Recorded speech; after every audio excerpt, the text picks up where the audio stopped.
Hey everybody. So recently I was doing an interview for my show, I was interviewing a guest, and I had the thought that the GOP is really in a content drought. And what I mean by that is in 2016 and before that, especially during the Tea Party movement, the GOP, the conservative conservative movement figureheads, people in cable news who were conservative, they were the ones dropping the content that everybody then covered. What I mean by that is someone would say something about immigration or national security or economy or a social issue, and whatever that piece of content was then became the thing that was debated on cable news. It became what was talked about in high schools. I can attest to that in 2016. That definitely happened. It became the thing that the left wanted to eviscerate, especially if it had to do with immigration or national security. The left wanted to dissect the piece of content. And by piece of content, I mean something that an idea or a policy, they wanted to dissect it and tear it apart and make it a pariah in the political world. So the GOP, the conservative movement, was driving the content creation for American politics. And then because what happens in America often happens in Europe and other parts of the world, that was happening throughout the world. But now that we're in 2021, I think it's clear that the GOP is not creating content in politics anymore. The GOP is not even responding to content in politics anymore. Instead, what we have is this level of stagnation. And what I mean by that is when you see the political figures in primary season that we're in now for congressional seats and Senate seats, when you see those figures who you're really impressed by, people who you say, oh, well, they have the right ideas about everything. What they're saying isn't new content. They're not all of a sudden saying, this is my idea on how to tackle immigration, my idea on how to tackle cybersecurity. They're just saying things that you agree with because Trump introduced them in new content in 2016. So there's no originality in what they're putting out. And that's an issue because American politics thrives on conflict. That's an undisputable fact. People on the left would admit that.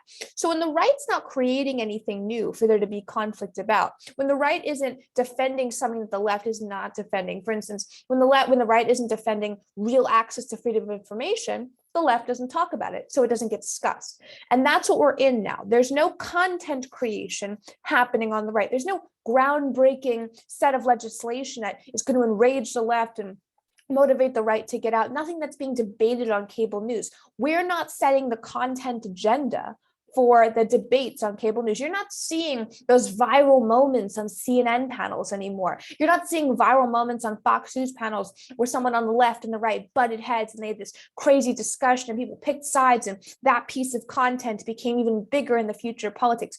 That's not happening. Instead, you're hearing the same things over and over again from Republicans. And aren't you tired of being impressed that someone agreed with something that President Trump said a long time ago? Aren't you tired of being impressed with hearing that a politician agrees with you about something that probably isn't going to happen because we're not in control of any facet of the federal government, really, and we only have a little bit of an advantage with the Supreme Court?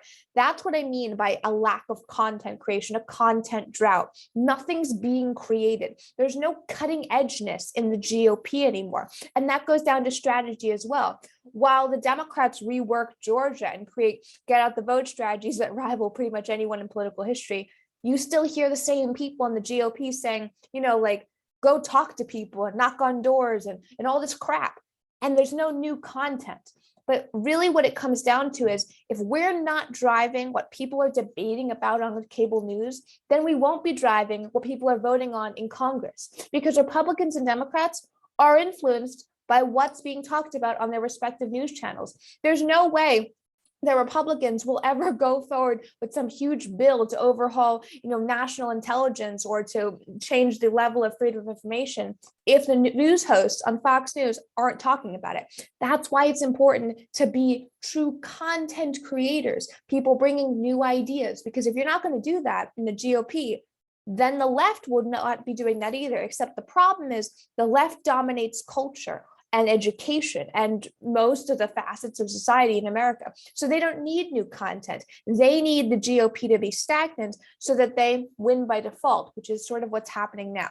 Thank you for watching, and really think about the last time you were impressed with a politician, not because they agreed with something Trump was saying or some policy that they had said was America first, but that you were impressed with them because you had to Google what they were talking about because it was so cutting edge, you didn't know about it. That's been years for me. I'd like to be able to go to bat for a new piece of content, a new idea. And I don't see that coming. And until it does, until it comes from content creators and thought leaders in the conservative movement, You're not going to see enough conflict to generate enough excitement in a get out the vote base for the GOP in the midterms or the next presidential election. Thank you all for tuning in. Please retweet this. If you're on YouTube, subscribe after watching this video and leave your thoughts below. Good night, everybody.